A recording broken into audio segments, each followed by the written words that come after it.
So here we go. Yes, things are working. So how the story came about, I had a divorce in 1997. My marriage went down like the Titanic, which was very sad when that movie came out, but it sort of helped me in some ways. And my family broke up, and we would always be around doing wool shearing, and we worked for John Lamason, Phil's son. And Phil used to know my husband, and he was very disappointed, and he said, I'm so disappointed what's happened there. He said, but my family is your family, Glenys. He said, you come to me. I said, Phil, I've always been in your family since I got here in 1980, and I was always around John and Debbie, but Phil and Joan were always around us. And so he was a very familiar friend to me, and that was very comforting. And he's the sort of guy that would bring you into his family. This is an ordinary man, but in extraordinary times. He said, I was very ordinary, because we talked all the time. Phil and I, this story comes from him watching these slides. He's verified all of them, except for a few new things I put in. But he said, very good, that's all he would say. Man, a few words. But he was born Phillip John Lamason on 15th September 1918 in Napier.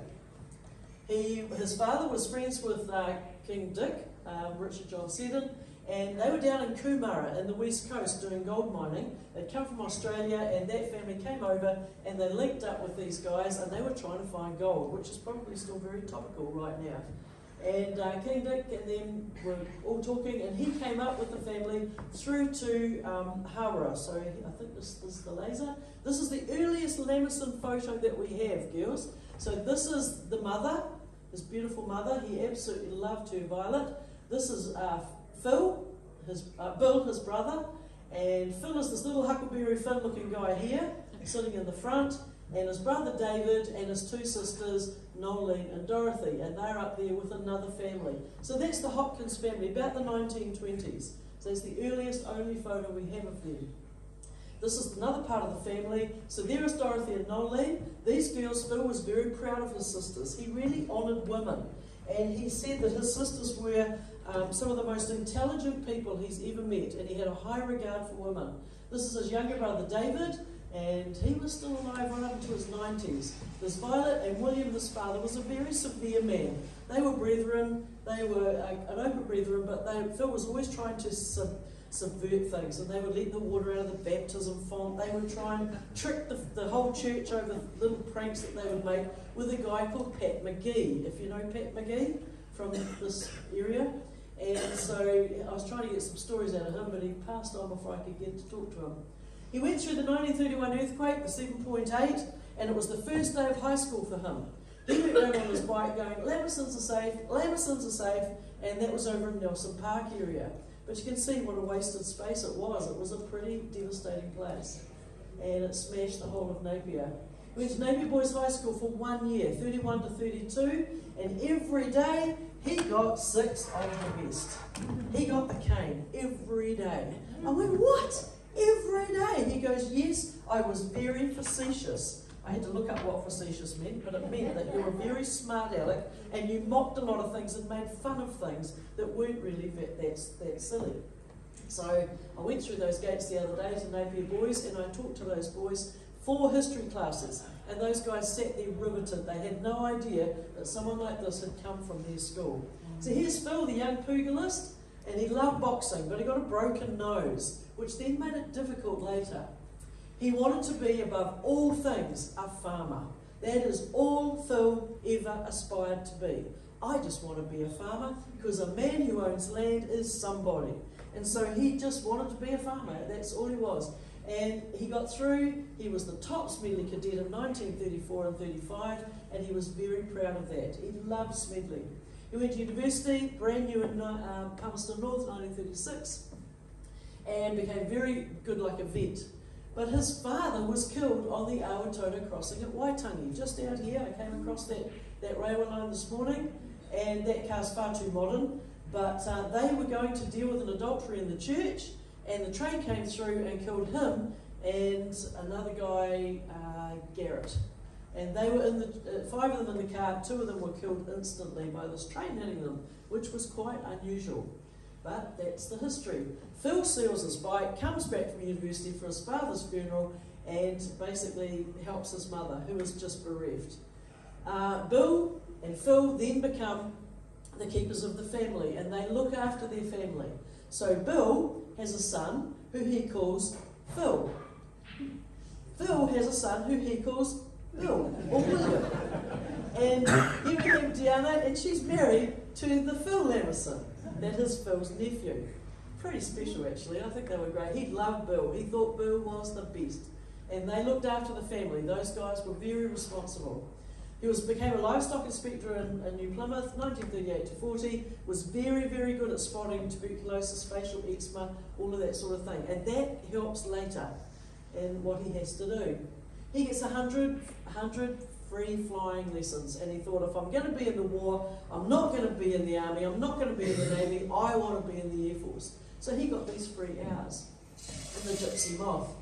He comes flying over from New Plymouth to Napier on the weekends to meet his beautiful Joan. And here's Joan and Phil, and he would get these flights, we'd come across, and they would have these little afternoon picnics, and his other mate would come with him, and he just loved Joan to bits. They were very, very in love, all of their life. They were a very loving couple. And courtship, so here is Marjorie. Is it Marjorie there? Can you identify, because I've never worked this out, which one is his wife? I know one of these two is his wife. So this is this one here. This Marjorie here. Myrtle.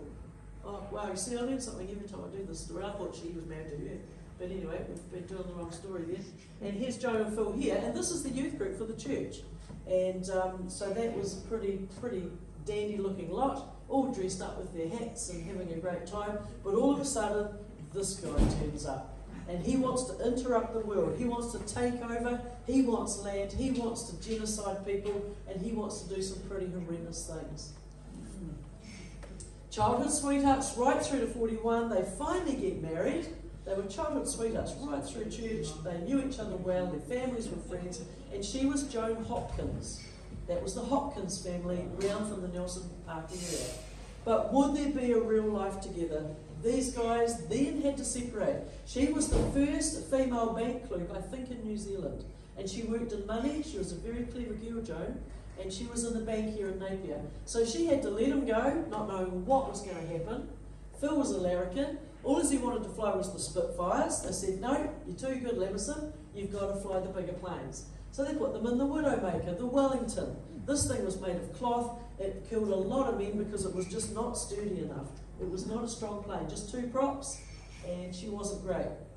The Sterling bomber came along, had four props. You've got four propellers, but a very weak tail. And so this thing would wobble all over the place and crash on takeoff. Often crash on landing. So it was really not stable. Then it turns up this beautiful thing called the Avro Lank. And this is the plane that Phil absolutely loved. It had the four props. It had 6,000 horsepower, 1,600 horsepower, Merlin Rolls-Royce engines. Absolutely beautiful. And a big strong tail. And this strong tail kept it very, very steady because it had the biggest bombs in the war. He had a rear gunner. This guy usually wore it first, and this was Tommy Dunk from South Africa. He had Scottish upper gunner here, was Robbie Aiken. He had Marpole and George and Musgrove were the engineers and bomb aimers in the back here. He had a wireless operator and a navigator called Chappie.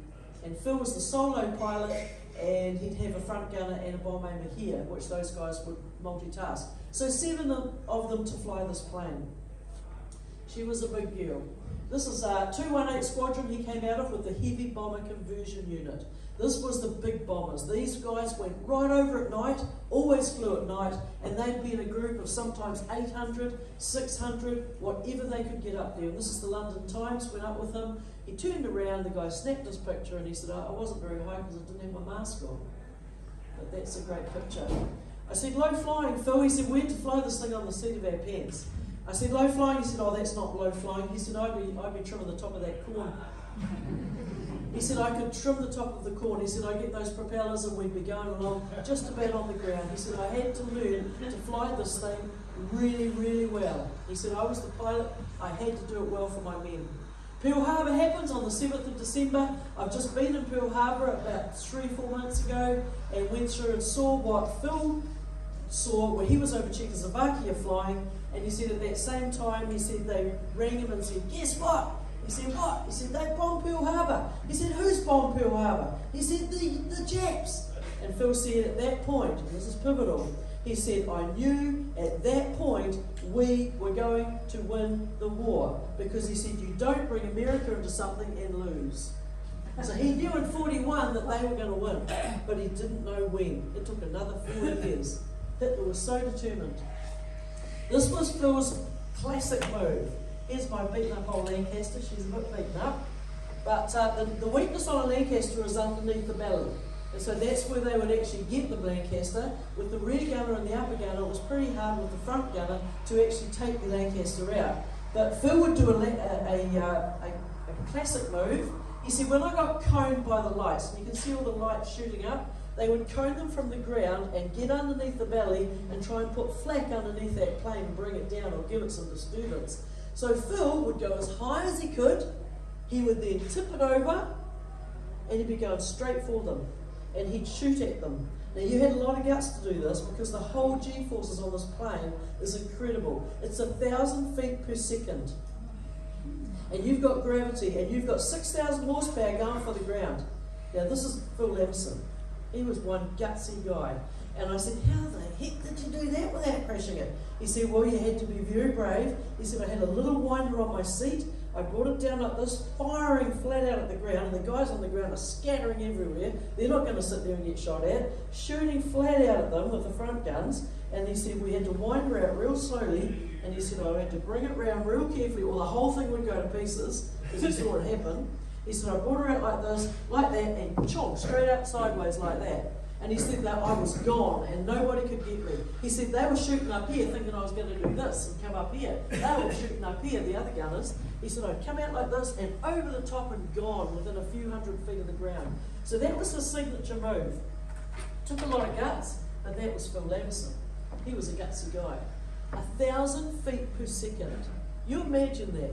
You had to have guts, and the crew had to know what was going to happen because they had to put their seatbelts on and hold on. But Phil was that sort of pilot. He said, if I was going to be a pilot up there, I was going to be the best blooming pilot in the sky. If I was going to be a farmer, I was going to be the best blooming farmer in the district. That was Phil Lamason. He took the cookie bombs.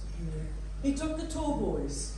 And then lots of incendiary bombs. He said, we bombed non-civilian targets. We didn't want to bomb people, but we did bridges, railway lines, roads, anything that would muck up the progress of the Germans through the French area, anywhere. Phil did the big Czechoslovakia bombs, but you'll see where he's been shortly. He said maximum damage, Glenys, every night. We put up every plane we had in that bomber command. And they'd go up in the lakes, we'd take 800 up, come back with about 700 and something.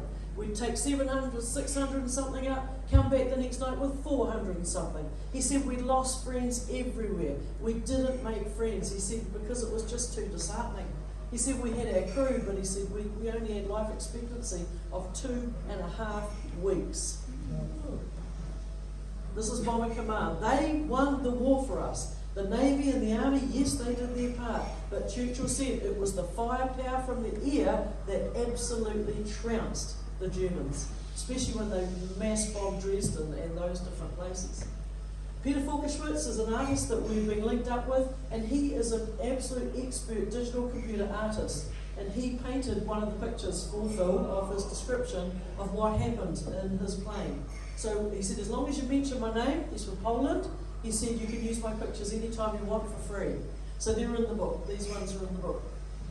To all of the Inferno, Phil said it spoilt Guy Fawkes forever. And I remember being in Taupo once, and we were sitting there waiting for New Year's Eve in the year 2000, and Joan's sitting on her little seat, and they let a skyrocket off, and it went off all underneath her. And she was going, oh, and it was so funny. But, you know, Phil said Guy Fawkes was just nothing after we'd been up there.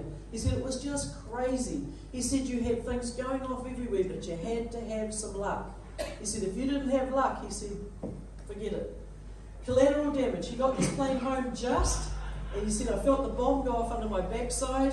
He's coming across the English Channel, nearly out of gas, flying in, the moon's out. He sees a plane coming in over here, and he can see the silhouette of his wing with his landing gear down. He thought, that guy's going into land, I'll just follow him. Follows him over the English Channel and lands just over the channel into the airfield there. Only just made it. He gets to the mess hall and he finds this guy, Clark Gable. An unexpected meeting. "Well done, young fella, you got that kite home, well done, you saved your crew." And Clark Gable was absolutely delighted with Phil. Phil said, "I know you, I went to a movie in New Zealand with my wife. And I know, I've seen you." And the guy says, "Quite frankly, my friend, I don't give a damn." Phil said, "Yeah, I remember him, I'm with the wind." So that meeting, but Hitler wanted him for propaganda movies, and he was trying to find Clark Gable to be a prisoner, to be their spokesman for the German army, but they never, Air Force, but they never found him. They couldn't find him. But he loved flying, Clark Gable. He was in the middle of it all and loved it. Then there was, well, he didn't love it, but I mean, that was where he wanted to be. So the Top Guns here, you'll notice 3 of them are Kiwis. Now I want you to remember that through this story, Phil is only in his 20s. He's only 24 at this point. Very young for what he is about to do. And this isn't the story I've come to tell you. This is extra. These guys here, there's the guy from New Zealand, Don Thompson, Phil, and another guy from Canada, and you'll see that these guys were just the top guns in their 20s, training the 18 and 19-year-olds coming in to take their place. So even at this point, Phil had done quite a few missions, and was very proud of that. This is the damage Phil Lamason did to Hitler. He did the North Sea about 3 or 4 times. He did the big trips. Czechoslovakia, Cologne, Saarbrücken, Dortmund, the Ruhr Valley, 4 times into the industrial German valley. Bombed Berlin about 3 or 4, Pilsen, Duisburg, Essen, Woodmund, Bremen, Brest, Lübeck, Düsseldorf, Osnabrück, Mannheim, and Paris to the railway lines. On the 45th mission, he was then put into number 15 Squadron because he tried to blow up a colonel at a sort of a soiree. He didn't like classical music much, and he made a little bomb out of a toilet roll and a little bit of gunpowder, and he rolled it in, and it just about blew it. It singed the colonel. So he got demoted. That's the thing. Phil was a bit of a larrikin, and he was demoted to the New Zealand 15 Squadron and the 75 because he was just a little bit loose as a goose. But you needed a guy like that. Phil's last bomber crew, so I'll just name them. Here's Robbie Aiken from Scotland. Phil named his kids after these guys. So Robbie is in Cairns, his son. This is Tommy Dunk. John is John William Thomas. This is Phil. There's Musgrove, Marpole, and I always forget one of these guys. And this is Chappie. This is Chappie, the navigator. So Phil and Chappie, they go together. These 3 go together out the other side of the plane, and these 2 cop it. Robbie Aiken, he jumps out too late, and he's a candle in the wind, and then Tommy Dunk is shot through the neck, and he's the first casualty. So this is the 8th of June, just after D-Day. Phil said it was my easiest sorter. I came up to Paris, just by Versailles, to bomb the railway lines, and all of a sudden, this blimmin' Messerschmitt. Dunk said, "Friendly, no!" Bang, he's shot through the neck, and he's dead. So that happened very quickly. Forkerschwitz made this picture for Phil. Phil described the picture. Alice OH for Harry was his plane. Phil's sitting here thinking, I could have put a man out on the wing to put that out, but he said it was just an incendiary made of magnesium. I couldn't do it. He said I had to let it go. He said I knew that wing would fall off, we would go into a spin, and the plane would crash. So he said, bail out, bail out. He said there was nothing else for it. He said there was such heat from the field. He said it was incredibly hot. And he thought he would die in that plane. He told me multiple times, I thought that was it. My time was up. I'd be last out because I was the captain. And he said, I don't think I would get out of that plane. Oh, don't do this to me. Please don't do this to me. It's back. It's playing tricks. Don't do that. Okay, and so Phil gets caught up in the fuselage, and Phil grabs him and throws him through that little hatch at the front.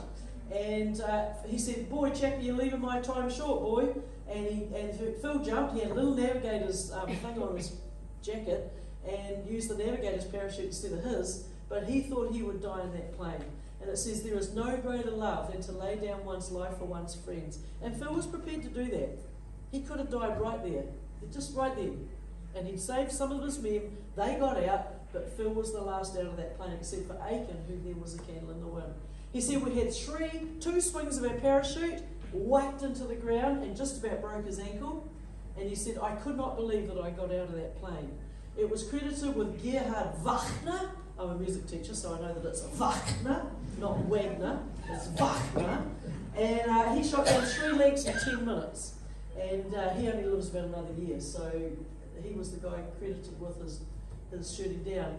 Phil and them fight the French resistance. They get taken from house to house, and they finally end up in the Kelmanson's attic up here, in this room here. And Phil said it was very comfortable. We had bacon next the morning. We were waiting to get on the Comet line, go through Spain, get back to Britain, and get back in the plane. That's all that they were thinking. Didn't think of anything else that was going to happen. The Kelmansons were French Jews, and someone asked me the other day, how come they didn't get rounded up? For some reason they didn't. The old man was a lot older than his wife, but that's them in the garden. And Phil and them were in the garden there, and this lady here is Denise D'Atkin, Kelmanson, and she is just looking after them, but she is still alive in Notre Dame right now, and she's 102. This lady is still alive. I've met her twice now in Paris, and she is amazing. She is so good. Right, so Phil is resting up here, just playing chess in the garden waiting. It was all c'est la vie, it was all very easy. This is Anne-Marie, the Countess of Montenegro's granddaughter, and she was basically doing the French resistance. She had these little dogs, and she trained these little dogs, if they saw a German uniform, to bark. And so she had all the French resistance papers sitting underneath the dogs in this basket. And so when they turned up, the German guards would all start laughing their heads off because they thought it was a heck of a joke, but they didn't realise that they were guarding those papers on her bike. She was a pretty clever lady. So they're in the garden. Here's the Kelmansons. This is Denise and Colette. Denise and Colette. Their brother Daniel, and then there's Chappie. Oh, that's their brother Daniel. This is Chappie and Phil. And these guys, his children, are actually in Paris right now, looking out for any ISIS attacks on Paris. They are in the resistance of France, even today, looking after that city. Pretty cool, really. There's at least 2 of them there that are even this moment looking after anything coming. They get over 100 attacks and threats in Paris every day that they have to watch. In the meantime, the Lamason family have got a condolence letter saying that your husband, Phillip John Lamason, has been shot down. We don't know where he is. And this is the condolence letter, pretty moth-eaten, that the Lamason family received to say that he's been shot down. We hope he turns up somewhere. Everybody that flew with him thought that he was the most marvellous pilot, and we just hope that he turns up somewhere, but our greatest condolences. And there's Joan in Napier. There's Joan just living out her life, hoping like mad that her husband's going to return. Paris, 1944. Hitler's taken it over. He wanted to keep this as the art centre of the world. So he didn't bomb Paris. He made sure it wasn't bombed. And basically kept it. He wanted to be a painter, but they'd rejected him as a painter. So he was a bit grumpy about that. But they did not like his art. Go online and have a look at Hitler's pictures. Yeah, you'll see what I mean. Anyway, Paris, 1944. Phil gets back to Paris, has to go there to get on the train to go down to Spain.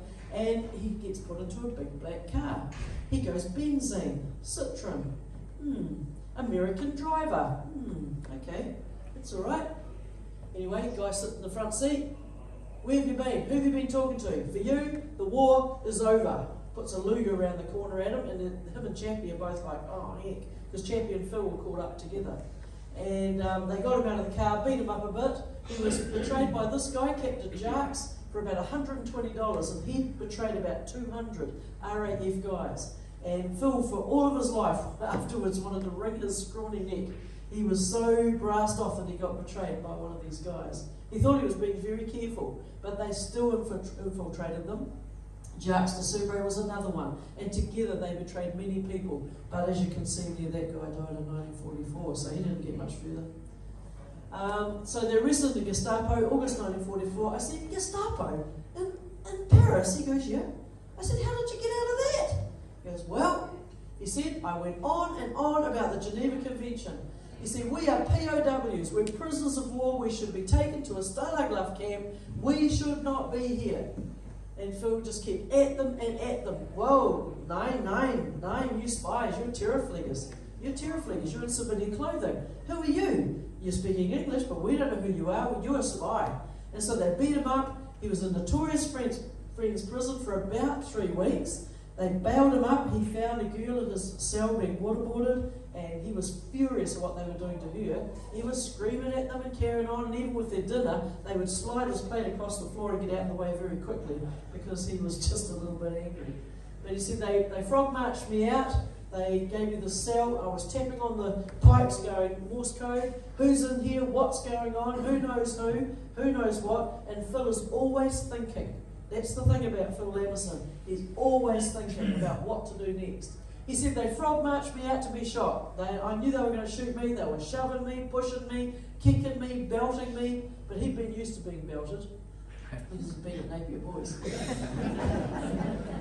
And he said, I just thought, I've got to do something right now. I've got to do something to save my life because I'm going to be shot. They're marching me out to shoot me. And he said, I sidestepped into this office, and he said, I went on and on to this guy sitting in the front desk. It isn't exactly that guy, but he said he was just sitting at this desk and he had good English. And he said, Geneva Convention says we should not be here. What are you doing? You're not doing the war right. This was signed at Versailles. What are you doing? They said, Nein, you're a spy, you're a terrorflieger. Phil, after all of the pleading and bargaining, was on the last train out of Paris. He was in the 96 people to each of these carts. He said they squashed you in and you were like this. He said you had nowhere. You couldn't bend, you couldn't sit down, you couldn't lie down. People fainted, of course, and fell down. But he said you had no space at all. The condensation was coming off the roof. And he said it was just absolute hell. He starts thinking, cometh the hour, cometh the man. You need a hero, you need somebody thinking.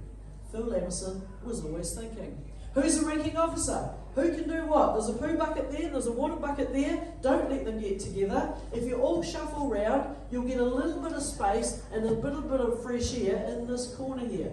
And each one of these had a little wee window like this. He said, if you all shuffle round, you'll all get some fresh air. And he tried to keep them calm.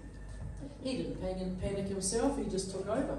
He just thought someone's got to organise this, even if it's our cattle cart. Some guys took the planks out and were escaping under the train as it slowed down at times, and some people were killed under there.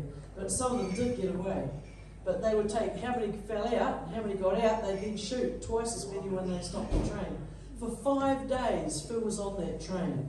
They were interrupted, they had time of coming out and coming in. Actually, I'll just go back. No, I can't go back. Oh yeah, I'll probably go back. We want to honour this. There's a young French boy, and he put his hand out. Phil said, get your hand in, what are you doing? Bang, they shoot him through the hand. You want us to fix that? And they're laughing their heads off. And Phil said, then I knew they were gun happy. I knew that they would shoot any of us at any time. We were absolutely worth nothing. And he said, I knew that we were in major trouble. So he said, I said to them, yes, you've shot the boy. What the hell are you doing? Oh, we'll fix it. Bring him out. So they brought the boy out, turned him round, shoot him straight through the back, falls down on the ground. You and you, bury him. They had nothing to bury him with. And Phil said, as we left, with the train chugging out, we saw the boy's hands and feet still sticking out of that grave. And we always wondered who the mother was of that boy that we saw killed so mercilessly. They end up 5 days later in this place, Buchenwald. And the German soldiers are going, there's no way out of here except smoke through that chimney. And they were mocking them and pushing them. And Phil thought, oh God, we're so hungry. What are we here? What's this place? And just here are the interrogation cells, and the soldiers were in here, and we went in these cells. But that's another story. There's a whole lot more to the story that I just can't get into it in time. This is the crematorium. These are my photographs now, and this thing just about looks brand new, this thing, and it went 24/7, this crematorium. And don't worry, I'm not going to show you lots of yucky pictures of that. This is a death camp. This is not a let's gas people. This is a camp where you were hung, shot, or hung by piano wire. Every 50 metres there was a guard tower and this big electric fence. And the Russians came to Phil and said, well, we could get out of here. And he said, we could rush that fence. And Phil said, well, you go ahead and we'll be right behind you. He was always thinking. That was Phil. And he had a good sense of humour.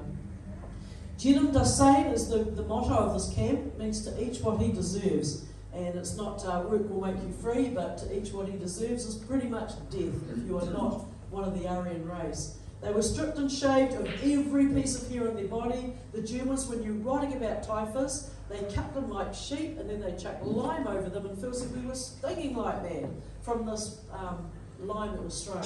And you see, we were thrown out in women's clothing, thin clothes, probably what I'm wearing, into a little camp for 3 weeks at about 5 degrees at night. 6, it was up on this Buchenwald hill, it's up on a hill.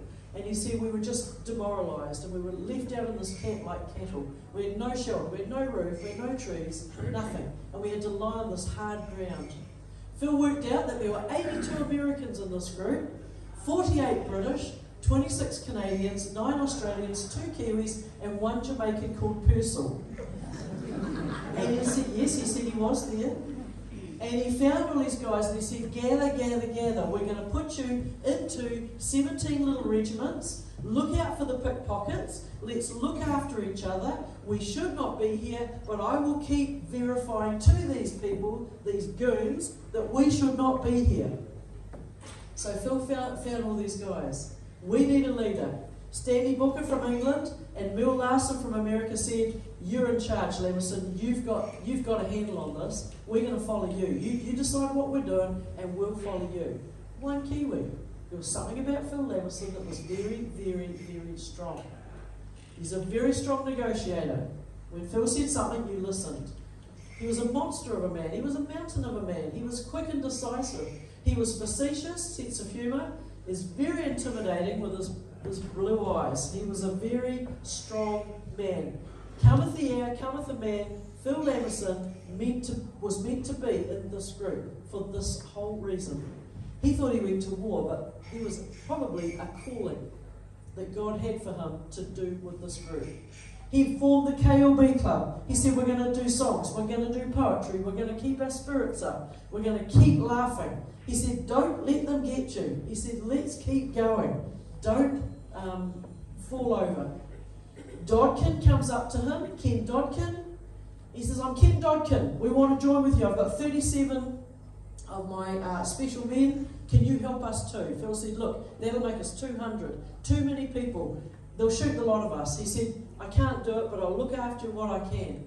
He said, Ken Dodkin, you're not Ken Dodkin. I served with him. Who the heck are you? He said, actually, I'm Tommy Yo Thomas. I'm the White Rabbit. Have you ever heard of me? I'm Churchill's spy, and I've got 37 of us stuck in here, and they don't know they've got us. Phil said, well, I can only get a few of you out. I'll see what I can do. He could only get 3 of them out as cadavers and coffins. He said, I've got this friend. He's doing typhus investigation. We can get 3 of you out. So he got Yo Thomas out. Now, a lot of people have heard about the White Rabbit. They know about Churchill's CSOE spies. A lot of people know that. But who knows about Phil Lamason? Phil Lamason saved the White Rabbit. He got him out, and we've got the letter from Barbara Yo Thomas saying, thank you so much for what you did for my husband. And Yo Thomas's health was very compromised after he was rescued out of there. He'd been through a lot, Yo Thomas. He was a pretty brave guy. So Churchill's 37 spies, they didn't know they had spies, but they had an extermination order on them. They would get out the guys at night, they'd take 1, 9, 7 and 3 and shoot them in front of the lot of them and put the rest back in their barracks. Next night they'd do 2, 10, 9 and 4 and C, and they'd shoot them and put them back in their barracks until this 37 Churchill's SOEs were killed, except for 3 of them that Phil saved. The Buchenwald roll call was 45,000 people a day, twice a day. They'd have to get up early, they'd have to stand there, whatever was happening with their bodies, whether things were pouring out of their bodies, they had to hold their mates up, and they had to stand there for hours. And if they got it wrong, you'd have to stand there another couple of hours. He said it was just horrific. It was cold, they had no hat. These guys were given no hats and no shoes. Starvation in 3 months. Phil said the cabbage soup, the black bread made of sawdust, and the acorn coffee from the oak trees, he said that's all we had for 3 months. And he said we were just about, he said that's it, just like that. He said your brain went, your muscles went, and he said you just didn't even have time to fight back. You had nothing to fight with because your body was so tired and your brain was getting quite addled. He said people died all around us. 3 men to a blanket, lice everywhere, biting you, fleas. He said it was just, you couldn't even get a good night's sleep because things were always biting you. You had sores. He said we'd get little bits of paper and we'd put it into the pus on the sore and we'd soak up the pus. We'd wood-litch them and we'd soak it up, and that's the only way we could start to heal them. Phil said, you guys with dysentery, just drink boiled water. Nothing else. You must drink boiled water, don't eat anything. And he said that helped a lot. I was on a trip once and I used that and it got me right in 24 hours. Just drink boiled water. Phil said, where's the commandant? I need to talk to him. We will not work for you. We will do nothing. And they had the armament factory next door. Phil said, no, we're not doing anything for you. We're officers in the R.A.F. We are not doing any work for you. Lamason, on your knees. Luger to the head. Are you going to work for us now? Nope. I said, but they were going to shoot you.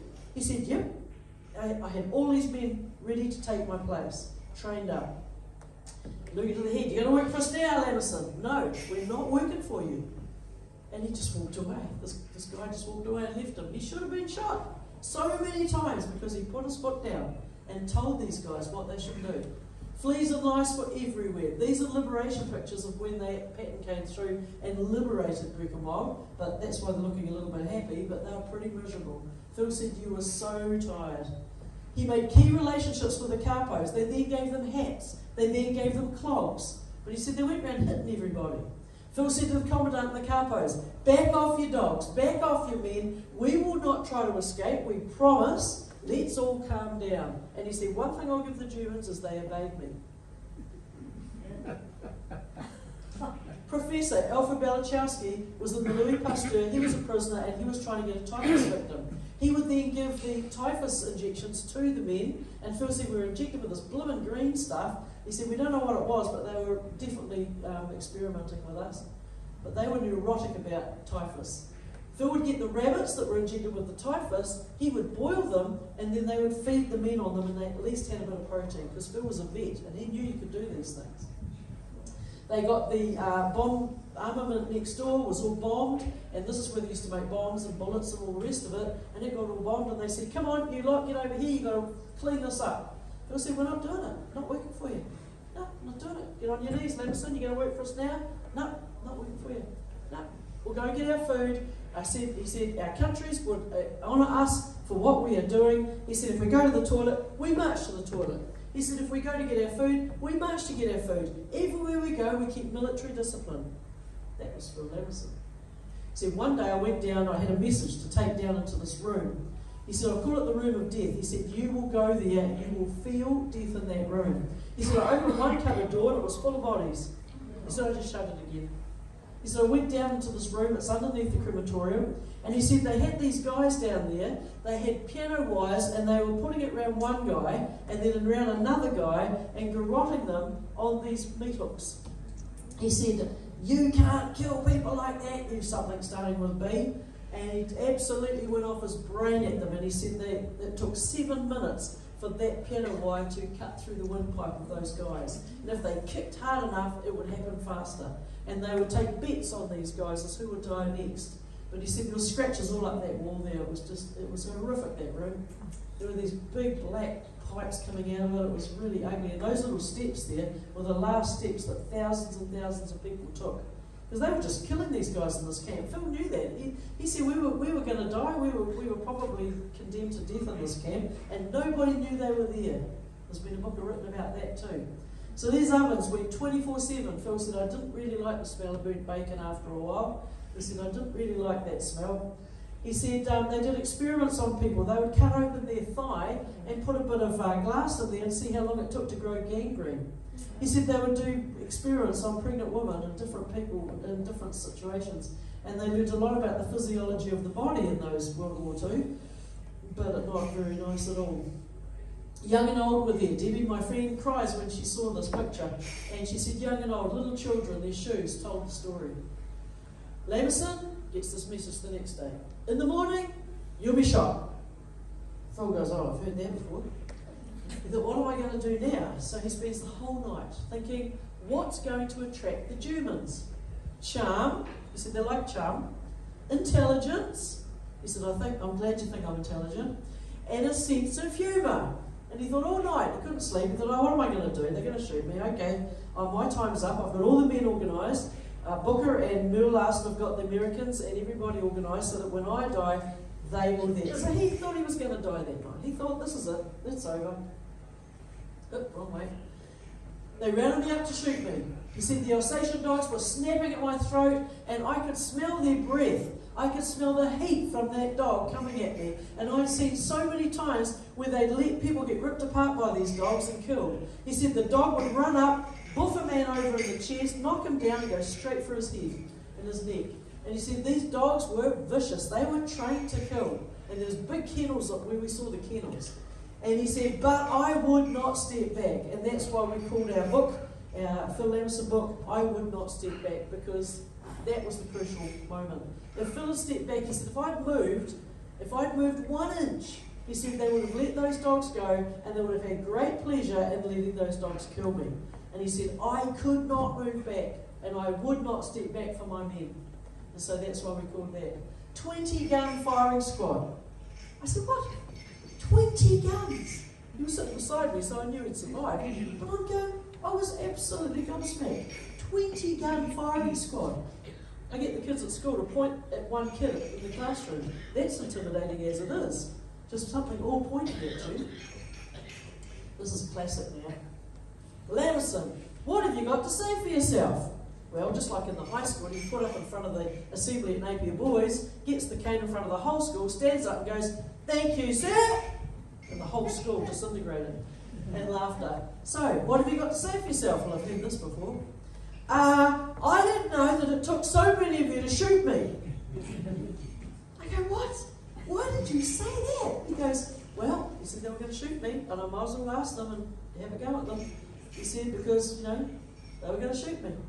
He said, I looked at the young officer, and he looked at me, and I said, how did you get out of this? He said, I looked at him, he said, my mother's a widow, my mother-in-law is a widow, my wife is going to be a widow, you guys are losing the war, if you save me, I will vouch for you at war crimes.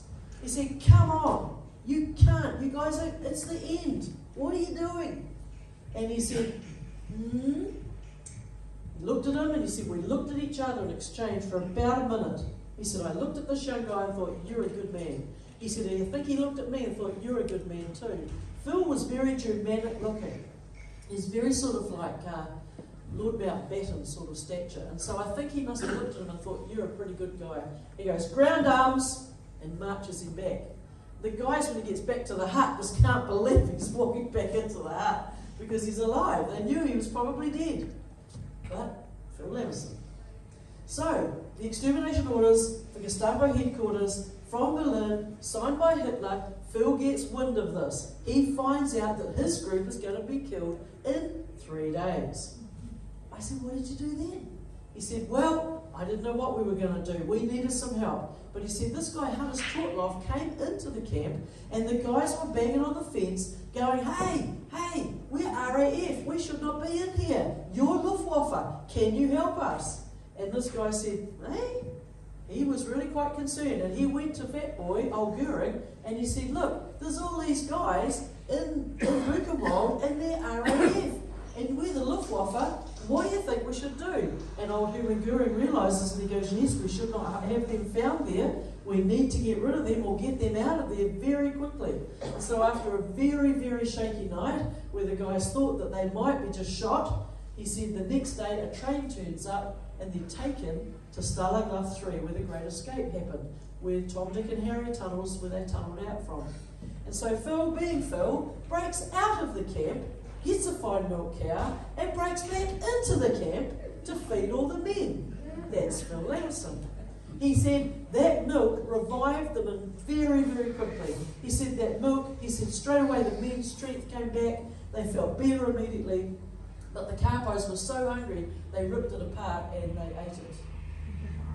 Phil then said we had Red Cross parcels, we were able to get a letter away. I think that's when he got the first chance to write to Joan. And he said we were 6 days forced march across Poland back into Germany, and they put us back in there into Stalag Luft 3A. And that was a pretty hard march. He said we were 6 days in the snow. He said, the Burgermeister, the mayor of a town we came to, I said, look, we need your halls, your schools, your Sunday schools, everything you've got, your halls, everything. Churches, can you give us some shelter, please? We've got thousands of us here. He had a whole lot of other men with him. And he said, we need shelter, badly. The Burgermeister said, no, no, no, no, you may not have my town, but you may have the paddock. You can have the paddock. Phil said, well, we've got no shelter. No, not my town. Phil said, well, sir, in the morning, if you don't give us your town, you won't have one, because we're going to burn it down. Oh, okay then. Oh, well, you may have my school, and you may have my halls, and my churches. You're welcome to my town. And that was the sort of guy Phil was. He negotiated. He thought, well, okay, you're not going to give us shelter, then no one's going to have shelter. We'll burn it down and we'll keep warm in the fires in the meantime. So the Burgermeister relented. They get to Stalag 3A, there's Red Cross parcels again. They build their spirits, but Phil is out of there. He goes straight to Belgium with Chappie. They break out of this place. They get across to Belgium, and they get back into England, and Buchenwald is liberated on the 11th of April 1945, and Patton comes through, and he's just disgusted. He finds out what those guys have been doing, and he's absolutely furious, because they tried to hide that this even happened. Well, you can't. There's too many witnesses to what happened. They've got all the records and all the rest of it.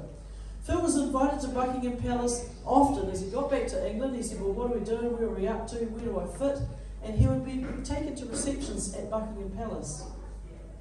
He met a young Elizabeth. I went, what? Elizabeth II? He said, yes, she'd walk around holding my hand and talking to me. I said, what? Oh, I'm going to write to her. So I wrote to Queen Elizabeth, and she was absolutely delighted to hear about Phil. She said, yes, he's my family friend. And I remember Phil was dying of a big bowel cancer in his belly, and he was 93, and I said, has he gone to bed yet? No, because I played the piano for him, and in the afternoon he just wanted a piano player. I said, well, I can do that. And he'd lie on his bed, and I'd play all the old songs, and he loved that. And then I got something out to the Queen, and she was absolutely delighted to hear about him. And she goes, family friend. And Phil's sitting in his lounge, looking at the fire, and I said, look. And I gave him the letter, and he read this letter at 93 with no glasses. He read this letter with no, I couldn't do that myself. And he just said, yes, that's right, family friend, I told you. I said, yes, I believe everything you told me. But she said, would you please give him my dearest wishes? Because she really liked Phil. I said, if you hadn't married Joan, you could have hooked up with the Queen.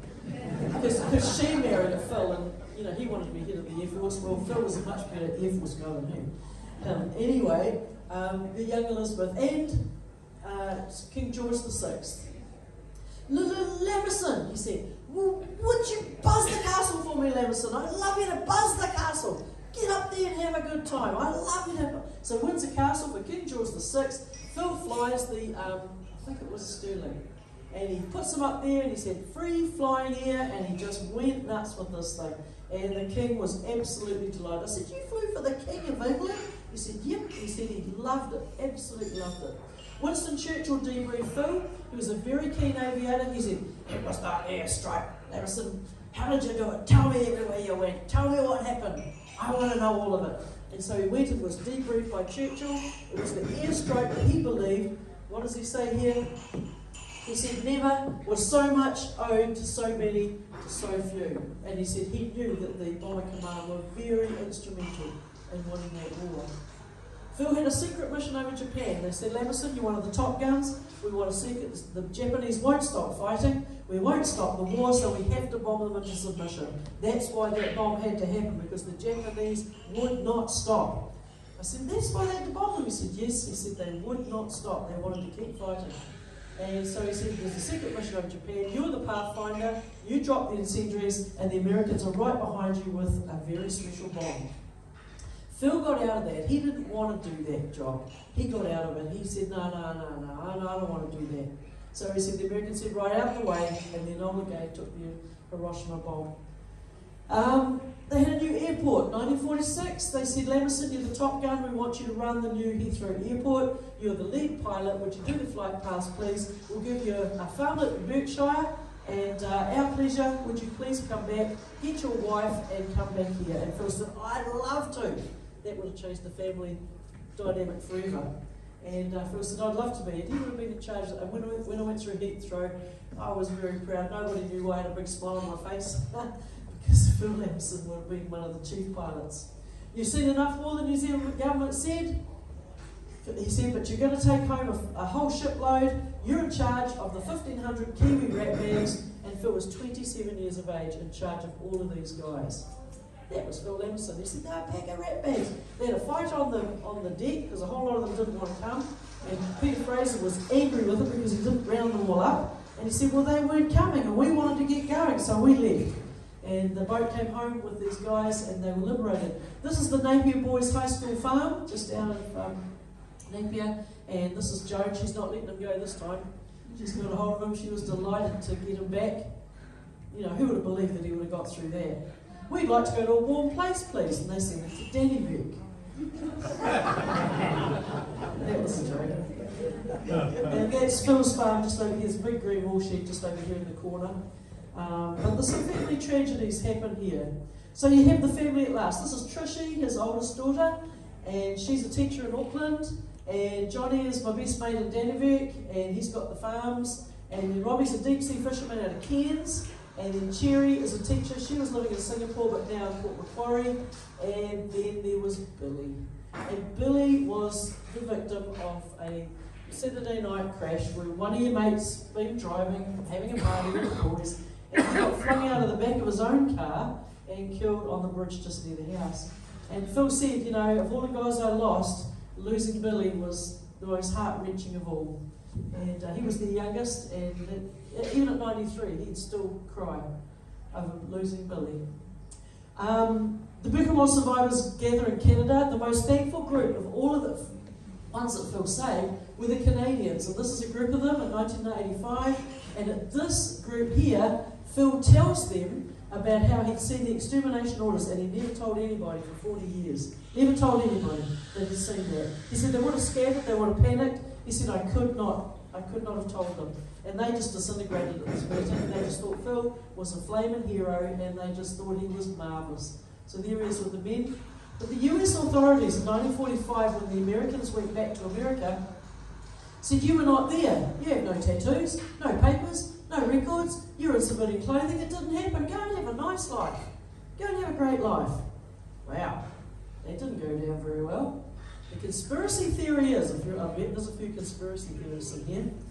The conspiracy theory is that Werner von Braun was the space rocket guy for Germany. He made the V1 and 2 rockets that went across the English Channel into London. And so he was wanting to help these Americans with the exile. Here's Kennedy, and they want to get Apollo 11 to the moon before the Russians. And so they said to these guys from Buchenwald, forget it, you weren't there, we don't want any trouble, we just want these German rocket guys. We're going to exile them into America. Don't worry about war crimes. We want these guys. We want to get to the moon. So that was the conspiracy that we think has happened here. Here is Werner von Braun, this rocket man, with the top Germans. So he was in both camps. The Lamason family come home. Here they are in Dannyburg. This is where I mostly got to know them. I taught a lot of their grandchildren here. Here's Phil and Joan. There's Robbie. There's John and Debbie. Graham and Trishy, and Mark and Cherry, and all the children, and that's grown to about 60 odd now. We think there's over about 10,000 people alive because of this story. Because of Phil saving these men, there's about 10,000 people walking the earth that don't even know that they owe it to this guy here. That's about 1990. Phil wanted to be the top of everything. This is the chairman of the War Board in Dannyburg. Phil was always involved. Chairman of the AMP Association. He always wanted to have the best on the hook. And for 25 years, he was the chairman of Smedley. That was his pride and joy. And he said his mate used to have a Merc to go to the meetings at Smedley. He said, what are we doing in this hum car? He said, well, at least it's got a heater. And he bought a few, he didn't want to buy Japanese cars, he's pretty against the Japs too. But Phil and Joan had their 60th anniversary. They got to 68 years together. They loved each other so much. That's a typical picture of them. I love that picture. And she sat with me in 2005 on Anzac Day, and she said, I've been married to him for 63 years at that point, and she said, I've never heard half of this. He's told us a whole lot of trot about what he did in the war. I said, well, we got him now. 44% of Bomber Command were killed. That's over 55,000. I think 6,000 of those were New Zealanders. And the documentary, The Lost End, and this is the grandson of Easy Freeman, Mike Dorsey. He made a big documentary and luckily got Phil on film, and that documentary's on Amazon that you can get. And he said, he's my hero. And yeah, that was the premiere at the Regent in Wellington, and they had a special fixture. On the 60th Jubilee of the Queen, here she is in her turquoise outfit. This photo's about worth $2,000. We couldn't put it in the book, it was just worth so much money. So this is her clapping the Lancaster. So here's ER-60, here's the Lanc and the Spitfire's here. And it's the 19th of May 2012, and she's sitting there clapping the Lancaster, and about the very same time in New Zealand, Phil dies that day, right there, on the day she's clapping the Lancaster, because we'd already been in touch about two times with letters, and so she was very aware of Phil, and she's sitting there clapping the Lancaster, and all of it, of course, but particularly that. And she made that in 2012 for the Bomber Command movement, and this is the Fly Plus. I don't know it's going to fly. No, don't worry about that. So this is Aiken's grave in just out of Versailles. We've got this pathetic little flower arrangement on it. We then go into the city where Dunk was. He fell out of the plane about this point. And this guy here is a Concorde test pilot. And he was a little boy, and he wrote this book, The Boy and the Bomber. And Phil crashed in his town when he was 4, and so he wanted to go around and find the Lancaster family of those 10 Lancs that crashed in his town. And they're still with metal detectors trying to find Phil's plane. Even today, they're trying to find it. And this is the mayor of Plaza, where they came down. This is John and Debbie, and it's the mayor's assistant. But the mayor saw pictures of Phil, and she went, "Oh la la, what a handsome man." And he was. And they gave him a medal. They said if it wasn't for guys like Phil Lamason, we would we'd be all talking German, and we wouldn't. So they honoured Phil. Just out of Notre Dame, this lady here. Now this is 70 years in a big circle. This is Denise Diatkin. She is the only one of her family left now. She's 102 in Paris. And that's John. And I said, if you look at his arms and his hands, he's identical to Phil. And John had polio, and Phil nursed him when he was a little boy in the 47-48 polio pandemic. And so John has a polio limp, but the rest of him is all Lamason. And she said, "Oh, you were so like your father." And we were sitting in this 300-year-old apartment and talking to her. She had her son is a Beethoven concert pianist in Paris, very famous. Her nephew is the ISIS attack. He's an ICT sort of guy in Paris. And then John and Debbie. And we were in this beautiful room that had all these books and intelligence. And she was a doctor of psychology of children, and so was her husband, a very famous French psychologist. So they were in a major family, very amazing. We launched the book in Motat in 2018. We'd been under this big Lancaster in Motat, and I went, "Oh my goodness, look at this." They said, "Glenys, you're such a fanatic. We're going to open her up, light her up, get in there." So I had a great time in that plane. Sort of cured me of claustrophobia, actually. It's very narrow. The top brass, the Air Force came to the opening of the book. This is Sir John Hamilton here, and he said, "We missed this guy. We missed him." I said, "Well, I was telling you. I was trying to tell you." And our book, we wrote together. Hilary Peterson was our main author, journalist, and we wrote parts. I wrote section 5, and we won the best independent book in America, military book. So we got the gold medal, there you see the gold medal just here, and the silver medal for the biography. And we went to Washington DC to the Mayflower. Has anybody been to the Mayflower in Washington? It's got wallpaper that's got all the signatures of all the famous people that have stayed there. It is quite magic. And so we had the most amazingly magic day at that place, getting that received. Now this lady here is the first council for the trains for the Jewish people for the world. And this lady's got about $50 million out of the French government who were paid by the Germans to use their trains to take the Jews out into Germany. So she has got all this money back. She's got her own bank. She lives in New York. She is a Jewish woman, very rich. And she met with us and was so honoured to meet some of the families. And she's got a lot of money back. And the money she brought back to the family, they used to bring me over to Washington to get the medals with them. And we're having, there's the Potomac River there, and we're having lunch with her. She came from New York for the day on the train to have lunch with us. So I've got to go back and see her. She's just in New York. So we've got these incredible other people that have become part of our story that are very special. So the last man standing was Stanley Booker, and sadly he died about a month ago in Buchenwald, just out of London, and we would ring up and I'd talk to him and he would cry his eyes out and he said, "You are the only people that know what really happened to us. You are the only ones that we understand that happened." And so sadly, he got the Legion d'Honneur from the French. He said, "I take this on representative of Phil Lamason and all the men that were in Buchenwald." So they really got the Legion d'Honneur through him, which was cool. That's about the only photo of us together, but Phil's getting pretty frail there. But he still, you'd ask him a question, and he'd look to the side, and off he'd go. So, the Dannevirke Memorial in 2026, we're just organising this memorial. It isn't going to look like that. It's a Lancaster wing straight up. It's got spotlights, it's got all the men's names, and it's a very special memorial that we're doing. And we're doing a graphic novel for young people. This is about to be printed. We're just looking for a publisher to print this I Shot Down story, and it's all in cartoon, Phil's story. So we've got this for young readers, and as you can see there, he's arguing with the Germans. But it's all Phil. He just kept at them. Phil Lamason, they call him the New Zealand Schindler, the broken-nosed Kiwi. And these are his medals. The one he mostly was proud of was this Distinguished Flying Cross with 2 bars. And they got the New Zealand Defence Medal, the World War II Defence Medals, the Air Europe Medal, the different stars, and different things, and the bombing. These are Bomber Command miniature and full. So I've got some of those medals up here if you want to look at them. That's all of them there. 3945 Europe Star.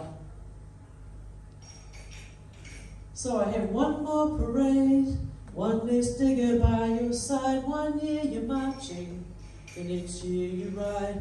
Hold your head up high, hold your head up high, lest we forget, lest we forget. Thank you for listening.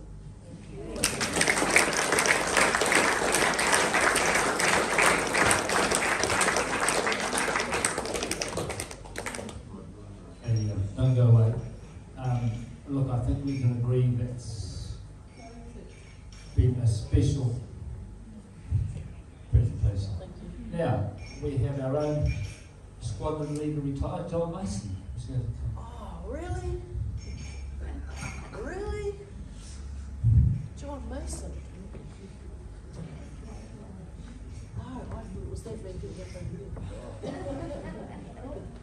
Glenys, Yeah. what can one say? It's just so much story there. Yeah. There's so much of what happened 80 years ago, or thereabouts. I don't know what to say. I've lost for words. Just leave it there. That's all good. Oh, thank you so much.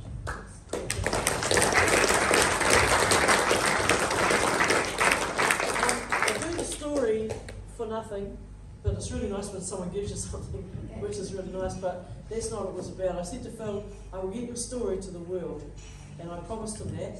I said, your story, Phil, is outstanding. And there's more to this. I could do another part 2, another whole session. I've got cards here if you want me to speak anywhere. I'll go anywhere to speak about Phil's story. So if you want to, just grab a card off the table there, or just grab one from memory and get in touch with me. But any questions? I've got one. Yeah. What got you making Phil talk? How did I get Phil talking? We were sitting in the year 2000. What got Phil and I talking? We were sitting in the year 2000 in Taupo at the batch, his beloved batch in Taupo, which he absolutely loved. We were waiting for the year 2000 to happen, where we thought we might all blow up, the computers would blow up, and we might not be anymore. And we were all waiting, and we had the fireworks ready, the drinks, and Phil and I were sitting on 2 chairs just over in the corner. And I looked up and saw the leg on the wall. And I said, "Did you fly that?" He said, "Yep." Very bad small words.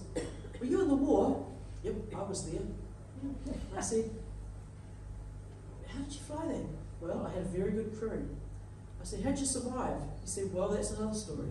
But he said, "We did get shot down." Next thing, we're over Plaza, 1944, Phil and I flying the plane, he's getting shot through the wing, and he's telling me about all the guys on the plane, and we were off.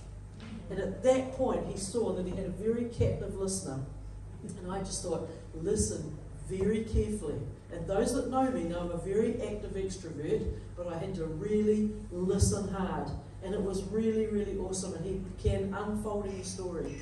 Then Mike Dorsey got him on video, and then I heard that he was not well, and he wanted a piano player. I said, "I will come out after school," because I'm a music teacher, and I would play the piano a couple of hours. I'd just play the piano, he'd lie on his bed, he'd come out for a cup of coffee, and he was very sick with a big bowel cancer around his stomach.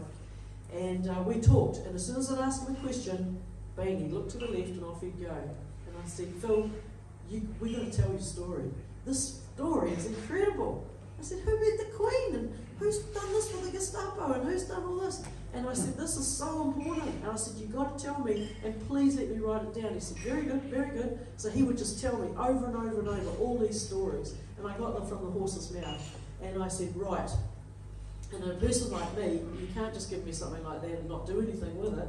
And so then I found a friend, Mike Harold. He was at school with me and he knew Phil as a young boy. He said, look, we need to do something about that. I said, yes, we do. And he was in the paper last week. He's written another book, and he's been part of our Harold Phil Lamason Trust. And so he's been the one doing the monument in town. We've been stirred up with all the things that we can do for Phil. And so through that group, we've got a board. We had a lawyer who was a young girl that knew Phil that would talk to her father, but he would only talk to old Hat Appleton, that was the editor of the Evening News, and the old Dr. Menzies in Napier, and I think the guy Hendrickson, old Fred Hendrickson, and they all knew each other, and they were the only ones that he would talk to.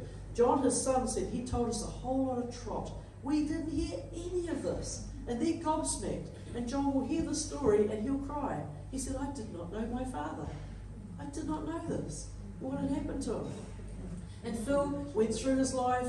You know, my friend was a counsellor. He said, what do you need counsellors for? We said, oh, well, you need them to get through things. He said, you just get over it. You just go on. And I thought, boy, he said, young people these days could not do what I did, or what we did. He said, because they just didn't have the resilience and the strength of spirit to, you know, character to get through some of the stuff we had to deal with. People getting shot, people dying, bodies everywhere. He said, they wouldn't cope. And in the war, with the discipline of the planes and what we had to do, they polished their bullets. They took the perspex out of the window so they could see better. He said, you won the war with your eyes. He said, you heard them later, but you saw them first. And he said, we were practiced getting out of our plane over and over and over, bail out, bail out, bail out. And he said, we just put all this in.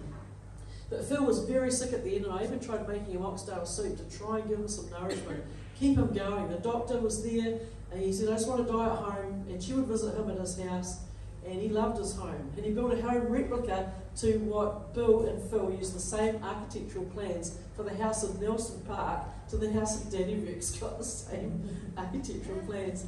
And I would sneak him Ferrero Rocher chocolates. And he said, don't stop bringing those, it's the only thing I can eat. And he'd sit there sucking on Ferrero Rocher chocolates. Even to the end, he couldn't eat anything much. And he was very, very sick. But it was just an honour to be in that man's presence. When you're around Phil, there was like a sense of greatness. And you knew there was something really great. And everyone keeps saying, great man, amazing war hero, saved a lot of lives. I said, why doesn't someone get the story? Nobody would, they were too scared of him. But with me, because of my marriage, Phil had said, my family is your family, come to me. And he always opened the door to me. He always had the door open, anytime, come and have a cup of tea. And I had a marvellous time with this man, and I'm very honoured to be standing here. Because boy, has he made my life worth something. I've been around the world 2.5 times now, seeking out the story, and we've got another lot to do yet. So, but we'd love to get a movie. We're looking for a movie maker. We're talking to people in the Bay. They've got this movie thing they want to do. The studio, I'm saying, look, here's a local story. It's one of the best war stories. I've watched hundreds of war stories, and nobody comes out dead. It's not dead. They all get shot. And I said, Phil Lamason didn't get out by himself. He saved 166 other guys and 82 Americans. And I'm not putting Willie Apiata down, but Willie Apiata saved one man on his back and gets a VC. Phil Lamason saved 166 guys and got nothing. Nothing. An acknowledgement from the Queen, thank goodness, because she knew the story. She said, I am delighted that you have written the book of this man's story, because it is outstanding. And then she died, so we lost that voice there, but yeah. Any other questions? There's not too many I can't answer, but yes. Can I just say, I just so thoroughly enjoyed your speech. You're a passionate, wonderful speaker. Thank you. Phil Lamason will be so proud of you.